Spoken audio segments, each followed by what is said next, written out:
Hi, I'm Mark Gatter and welcome to my Adobe InDesign CC interactive videos. If you've ever wanted to use InDesign interactively, you have come to the right place. I've got the Adobe ACE in InDesign, Photoshop, and Illustrator. I'm also an Adobe ACI, that's Adobe Certified Instructor, not Certified Idiot. I've got a bunch of books out there. I've also got my own company, Tunnel Vision Ltd, and this is the URL for it. And there's links to all my other videos on there as well. Skillshare, Udemy, anywhere else they happen to be hiding. And I really appreciate it if you can give me feedback. Tell me what you thought. If anything could be improved, I really look forward to hearing from you. Bye for now. Now I'm going to go back to page 1. And I said in an earlier video that I'd tell you about how to put an email link in, and I didn't do it yet, so here's one. Got a question? Email me. Okay, I'm going to highlight the word email and then go to Window, Interactive, Hyperlinks. And I'll click on the Options button and I'm just going to say New Hyperlink. I don't need to define a destination, it's its own link. And I'll tell it it's an email link. Now the address I'm going to put in is not a real address. bozo@bozo.com. There we go. If I wanted, I could put in a subject line, and that would appear in the email that comes zinging back to me. So if I want to be able to categorize emails that I'm getting back for things like Photoshop questions or InDesign questions or Illustrator questions or whatever, then I could put in the appropriate subject line. And when I click OK, that will now become a valid email link to an invalid email address. Anyway, let's carry on. Now I'm going to make a PDF file, export, and it's an Adobe Interactive PDF, and I'm going to put it here where I've got this file from, and I'll click Save.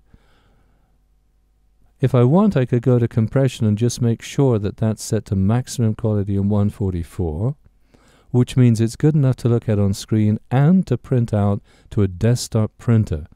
Laser printer in the corner, inkjet machine just by your computer, stuff like that. This is not commercial printing, this is desktop printing. I'm not going to bother with advanced and security. I don't need to password protect this. And in general, it's going to export all of my pages as pages. And that's cool. Export.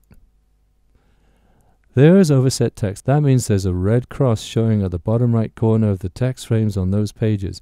If you see something like that and you're not sure, you must go check. I'm not going to bother because I don't care right now, but if you're not sure, you've got to go check, because it might mean there's some very valuable type missing. It might mean that there's a few lines of space. You don't know until you go check. Okay. You also might get this warning, you're about to leave a CMYK space and into the horrible world of RGB. Colors may change. No, they won't. Colors don't change. All the CMY colors are already in the RGB space, so they're not going to go anywhere. It's when you go in the other way you can have a problem. So I'll click OK. And this is making my PDF. And there it is.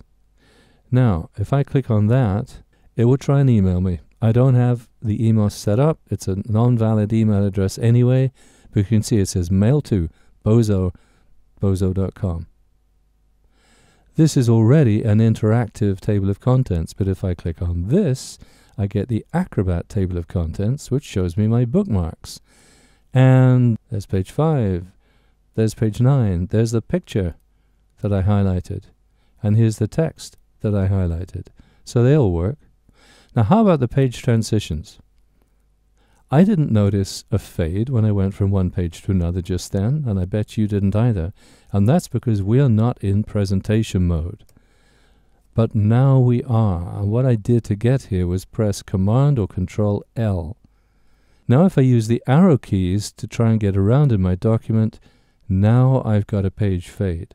So these page transitions only work when you're in presentation mode in Acrobat. If I do Command or Control L again, then I come back out of presentation mode into regular view, and now the page transitions won't work. It's just instant, sudden getting around from page to page. So there you go. email links, page transitions, and bookmarks. Well, I hope you enjoyed that, and I hope it was helpful. And as before, let me know. Get in touch with me, tunnelvisionltd.co.uk, and you can ask me any question you want about this stuff, and I will respond. Hope to hear from you. Bye.